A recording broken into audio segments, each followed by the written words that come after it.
Hello students, अपना chapter number 9 चल रहा है और इसमें अपन सेल्फ इंडक्शन स्वप्रेरण पढ़ चुके हैं और दो प्रणालिकाओं का, एक वृत्ताकार कुंडली का और एक लंबी प्रणालिका का अन्योन्य स्वप्रेरण अपन ने ज्ञात कर लिया है। आज हम पढ़ेंगे अन्योन्य प्रेरण, म्यूचुअल इंडक्शन। तो ये डायग्राम बने हुए हैं दो।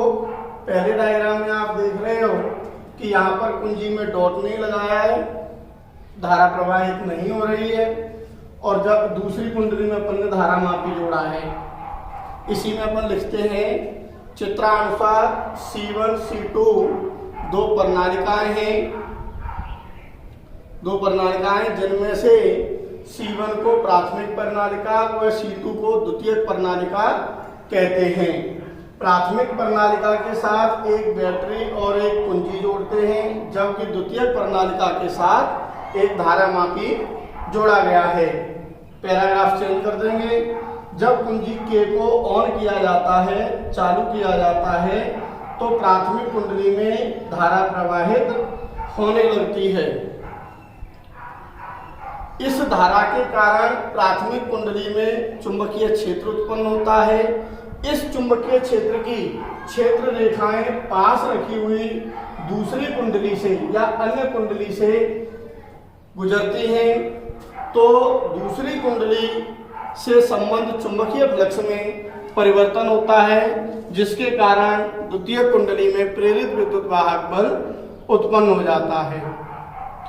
पैराग्राफ चेंज करके, जब धारा का मान शून्य किया जाता है, घटाया जाता है या ऑफ कर दिया जाए इसको, तो धारा घटने लगेगी। ऑफ कर दिया जाए या धारा का मान शून्य किया जाता है, तो पुनः चुंबकीय क्षेत्र का मान घटने लगता है और इससे संबंधित पुनः चुंबकीय फ्लक्स के मान में परिवर्तन होता है और पुनः दूसरी कुंडली में प्रेरित विद्युत वाहक बल उत्पन्न होता है। परंतु इस स्थिति में प्रेरित विद्युत वाहक बल की दिशा प्राथमिक स्थिति में के विपरीत होती है। जैसे इसमें अपन ने देखा है कि जब कोई धारा प्रवाहित हो रही है तो ये धारा इस प्रकार से प्रेरित धारा विपरीत, लेकिन जब धारा इसमें घटने लगेगी तो इसकी दिशा परिवर्तित हो जाएगी। ये तीर ऊपर की ओर और ये तीर नीचे की ओर हो जाएगा। तो हम यहाँ ये देख रहे हैं कि जब एक कुंडली में धारा प्रवाहित हो रही है तो उसके पास रखी हुई दूसरी कुंडली में प्रेरित विद्युत वाहक बल उत्पन्न होता है। इस घटना को अपन अन्योन्य प्रेरण कहते हैं। तो यहाँ हमने क्या देखा है कि प्राथमिक कुंडली में जब धारा प्रवाहित की जाती है तो दूसरी कुंडली में फ्लक्स में परिवर्तन होता है और दूसरी कुंडली में प्रेरित विद्युत वाहक बल उत्पन्न होता है। पैराग्राफ चेंज करके अतः करके लिख सकते हैं। अतः जब किसी प्रणालिका में विद्युत धारा प्रवाहित की जाती है तो उसके समीप रखी हुई अन्य कुंडली में या अन्य प्रणालिका में प्रेरित विद्युत वाहक बल उत्पन्न होता है, तो इस घटना को अन्योन्य प्रेरण कहते हैं। मेरे कारण किसी अन्य में, एक के कारण किसी अन्य में, ठीक है। टॉपिक का नाम बन जाता है आपका स्व अन्योन्य प्रेरण गुणांक या अन्योन्य प्रेरकत्व। तो इसमें लिखेंगे दूसरी कुंडली में Φ2 उत्पन्न हो रहा है, तो यहाँ से हम समझ सकते हैं कि द्वितीयक प्रणालिका में उत्पन्न चुंबकीय फ्लक्स का मान प्राथमिक प्रणालिका या प्राथमिक कुंडली में प्रवाहित धारा के समानुपाती होता है। पहले के समान है। पहले जिस कुंडली में धारा प्रवाहित हो रही थी उसी कुंडली में फ्लक्स उत्पन्न हो रहा था, धारा के समानुपाती था। यहाँ प्राथमिक कुंडली में धारा प्रवाहित हो रही है और दूसरी कुंडली में फ्लक्स उत्पन्न हो रहा है, तो समानुपाती होता है। समानुपाती का चिन्ह हटाएंगे। एन को हम अन्योन्य प्रेरकत्व कहते हैं, अन्योन्य प्रेरकत्व कहते हैं। यदि I1 बराबर 1 एम्पियर हो तो Φ2 बराबर m हो जाएगा। अर्थात करके आप m की परिभाषा लिख सकते हैं। अन्योन्य प्रेरण गुणांक या अन्योन्य प्रेरकत्व की परिभाषा लिख सकते हैं क्या बनेगी कि दो प्रणालिकाओं के मध्य अन्योन्य प्रेरकत्व गुणांक या अन्योन्य प्रेरकत्व का मान द्वितीय कुंडली में उत्पन्न फ्लक्स चुंबकीय फ्लक्स के बराबर होता है, जबकि प्राथमिक कुंडली में प्रवाहित धारा का मान 1 एम्पियर हो। अर्थात यहाँ से दूसरे फैराडे के नियम से देखते हैं। फिर फैराडे के नियम से द्वितीय कुंडली में उत्पन्न प्रेरित विद्युत वाहक बल का मान φ2 − dφ2/dt। ये विद्युत वाहक बल निकालने का सूत्र है। φ2 का मान रखा तो m बाहर हो गया, dI1/dt। अब ये क्या आ गया यहाँ पर प्राथमिक कुंडली में धारा परिवर्तन की दर। यदि dI1/dt बराबर 1 एम्पियर प्रति सेकंड हो तो इसके बराबर होगा, इसकी जगह पर 1 आ जाएगा, और m मापांक लोगे, परिमाण लोगे तो ये m के बराबर। अर्थात यहां से इसकी दूसरी डेफिनेशन प्राप्त होगी प्रेरित विद्युत वाहक बल के पदों में। क्या प्राप्त होगी कि दो प्रणालिकाओं या दो कुंडलियों के मध्य अन्योन्य प्रेरकत्व का मान दूसरी कुंडली में उत्पन्न प्रेरित विद्युत वाहक बल के परिमाण के तुल्य होता है। परिमाण, अगर यहाँ परिमाण नहीं लगाए, मापांक नहीं लगाए तो ये नेगेटिव प्राप्त होगा। तो ये आपको प्राप्त हुआ यहाँ से अन्योन्य प्रेरकत्व की दो परिभाषाएं मिलती हैं, एक चुंबकीय फ्लक्स के पदों में, एक प्रेरित विद्युत वाहक बलों के पदों में। अगला टॉपिक हमारा यहाँ से स्टार्ट होता है दो प्रणालिकाओं के मध्य अन्योन्य प्रेरण गुणांक। अगर दो प्रणालिकाएं हैं जो एक दूसरे के ऊपर लपेटी गई हैं तो इनके मध्य अन्योन्य प्रेरकत्व या अन्योन्य प्रेरण गुणांक कितना प्राप्त होगा। ठीक है, तो इसमें लिख लेते हैं, माना P1 P2 व S1 S2 दो प्रणालिकाएं हैं जिनमें फेरों की संख्या क्रमशः N1 प्राथमिक में कैपिटल N1 और द्वितीयक में कैपिटल N2 क्रमशः N1 व N2 है। इनकी लंबाई स्मॉल l है, तो इनकी एकांक लंबाई में फेरों की संख्या, एकांक लंबाई में फेरों की संख्या ज्ञात करेंगे तो एकांक लंबाई में फेरों की संख्या कितनी प्राप्त होगी, कुल फेरों की संख्या में लंबाई का भाग लगा देंगे दोनों जगह।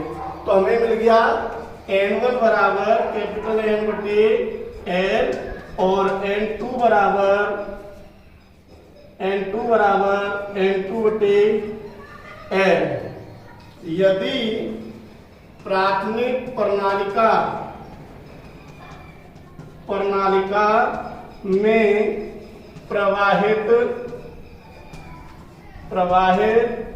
धारा I1 हो तो इसमें उत्पन्न चुंबकीय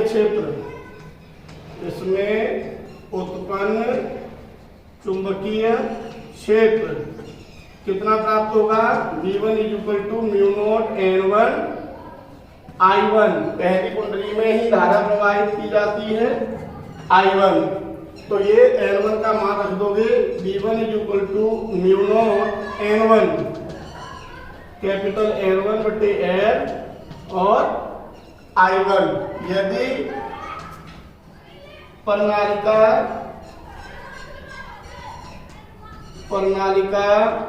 का अनुप्रस्थ काट क्षेत्रफल A हो तो प्रत्येक फेरे से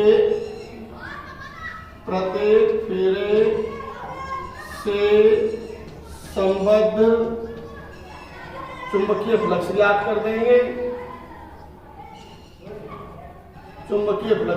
देंगे, φ1 बराबर V1A, V1 का मान रखोगे, V1 बराबर μ0 N1 L I1 इंटू में A।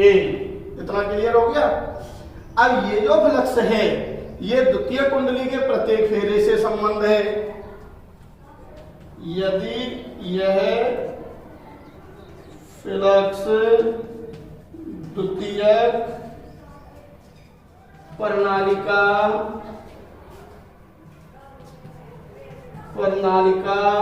के प्रत्येक।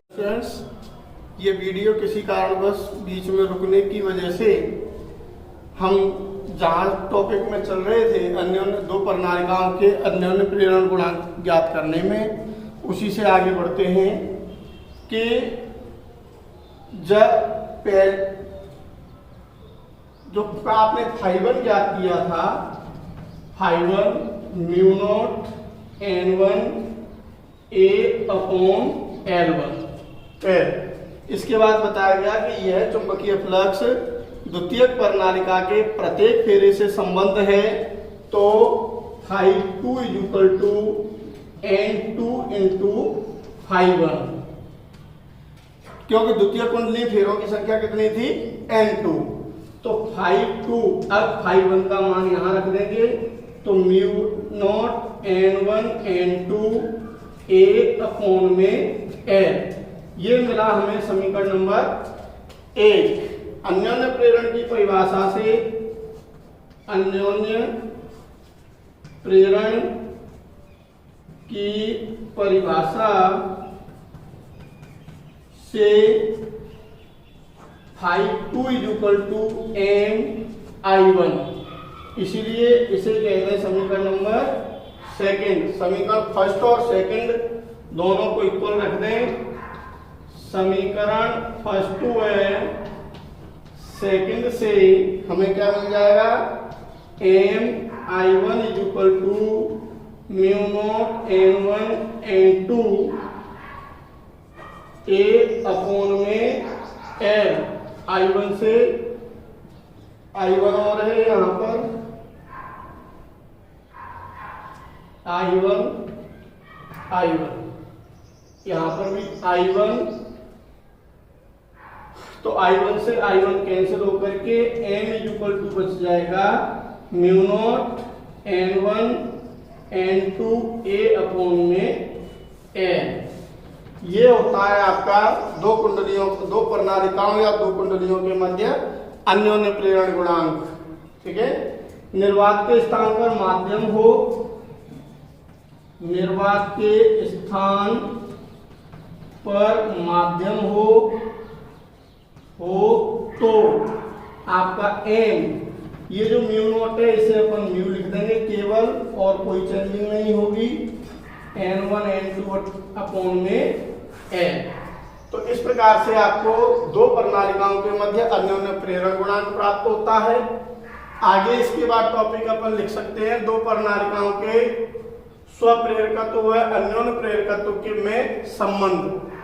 तो पहली प्रणालिका का स्वप्रेरकत्व आपको ये प्राप्त होगा जिसमें फेरों की संख्या N1 है। दूसरी प्रणालिका का स्वप्रेरकत्व ये प्राप्त होगा जिसमें फेरों की संख्या N2 है। स्क्वायर में दोनों का मल्टीप्लाई करेंगे तो देखिए N1 N2 अलग अलग है, तो इन पर स्क्वायर पहले से है। A और A का स्क्वायर, L का स्क्वायर, म्यू नॉट का स्क्वायर, यानी कुल मिलाकर के संपूर्ण का स्क्वायर हो गया। तो ये देखिए यहाँ पर लिखा हुआ है ये m का मान है, तो इस पूरे की जगह पर अपन m स्क्वायर लिख सकते हैं। इधर से स्क्वायर हटाएंगे, इधर अंडर रूट लग जाएगा। तो ध्यान रहे ये वाली स्थिति ये लिखेंगे, यह तभी संभव है जब प्राथमिक प्रणालिका में उत्पन्न चुंबकीय फ्लक्स पूर्ण रूप से द्वितीयक प्रणालिका से संबंध हो, परंतु दोनों प्रणालिकाओं के मध्य दूरी होने के कारण फ्लक्स क्षरण होता है। इसलिए इस सूत्र को या इस संबंध को निम्न प्रकार लिखा जा सकता है, m = k अंडर रूट में L1 L2, जहां k युग्मन गुणांक है। तो ध्यान रहे इसके नीचे आप लिख सकते हैं यदि प्राथमिक प्रणालिका में उत्पन्न चुंबकीय फ्लक्स संपूर्ण रूप से द्वितीयक प्रणालिका से संबंध हो, जैसे ये दोनों पास पास लपेटी जाए या पास पास रखी हो, संबंध हो, तो इसे अपन गाढ़ युग्मन कहते हैं। इस प्रकार से ये टॉपिक अपना पूरा हुआ है यहाँ पर, और नोट लगा करके अपन लिखेंगे, नोट लगा करके नंबर डालते 1, कि स्वप्रेरकत्व व अन्योन्य प्रेरकत्व, दोनों ही अन्योन्य प्रेरकत्व दोनों का ही एसआई मात्रक वेबर प्रति एम्पियर या हेनरी होता है मात्रक। और सेकंड नंबर डाल करके कि दोनों का ही विमीय सूत्र M1 L2 T-2 A-2 होता है। 3 नंबर डाल करके स्वप्रेरकत्व या अन्योन्य प्रेरकत्व निम्न कारकों पर निर्भर करता है।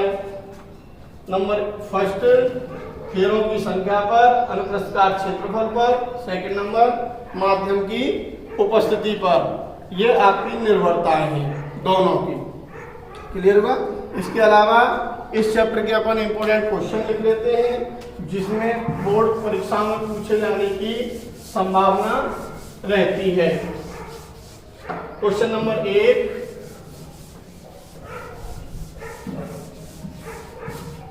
क्वेश्चन नंबर 1 डाल करके लिखेंगे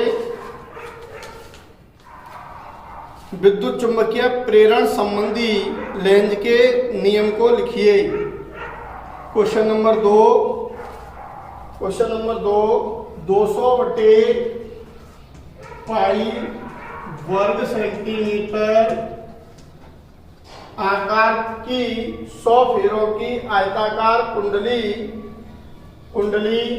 2.0 वेबर प्रति मीटर स्क्वायर के एक समरूप एक चुंबकीय क्षेत्र में 1800 चक्कर प्रति मिनट की दर से घुमाई जाती है।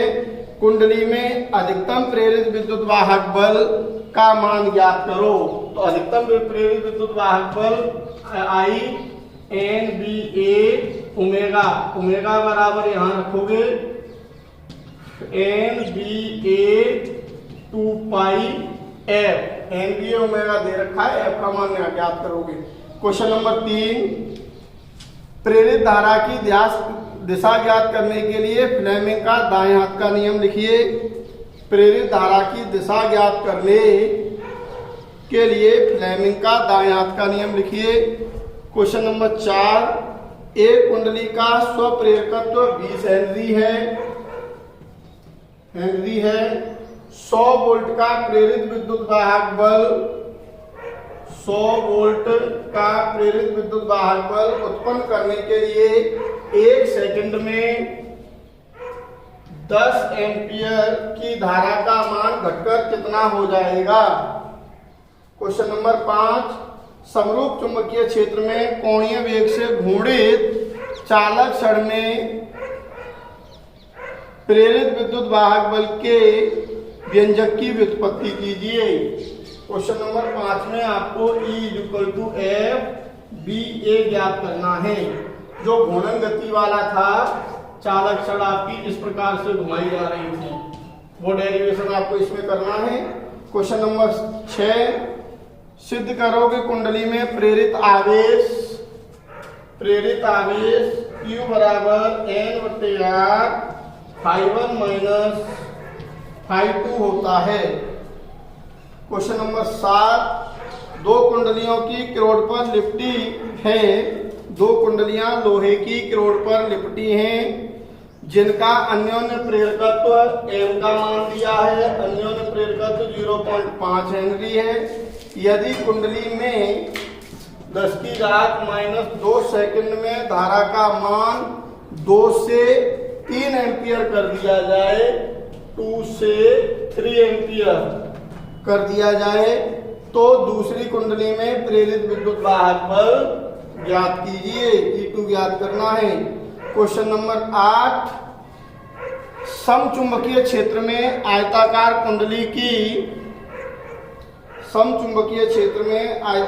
कुंडली की घूर्णन गति के कारण प्रेरित विद्युत वाहक बल का व्यंजक प्राप्त कीजिए। ये क्वेश्चन 2020 के पेपर में 4 नंबर में पूछा गया था। एक इसी का ग्राफ पूछा गया था, साइन ग्राफ जो अपन खींचते हैं, क्वेश्चन नंबर 9, 8, 9, क्वेश्चन नंबर 9 लिखेंगे। एक आयताकार लूप असमान चुंबकीय क्षेत्र में उसके लंबवत नियत वेग से गति करे तो प्रेरित विद्युत वाहक बल तथा धारा ज्ञात करो।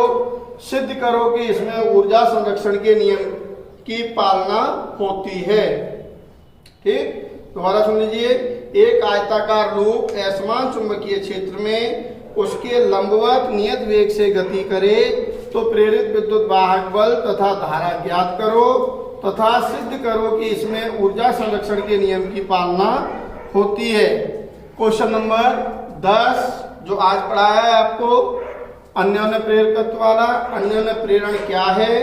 दो लंबी समाक्ष प्रणालिकाओं के अन्योन्य प्रेरकत्व के लिए सूत्र का निगमन कीजिए। इसके अलावा किताब से एग्जाम्पल नंबर 1, 2, 3, 8, 10, 12, 13, 16, 17, 18 और जो अभ्यास प्रश्न दिए जाते हैं न्यूमेरिकल, उनमें से न्यूमेरिकल नंबर 1, 2, 3, 4, 5, 7, 9, 11, 13, 14 और 15 इतने क्वेश्चन आपको सॉल्व करने हैं।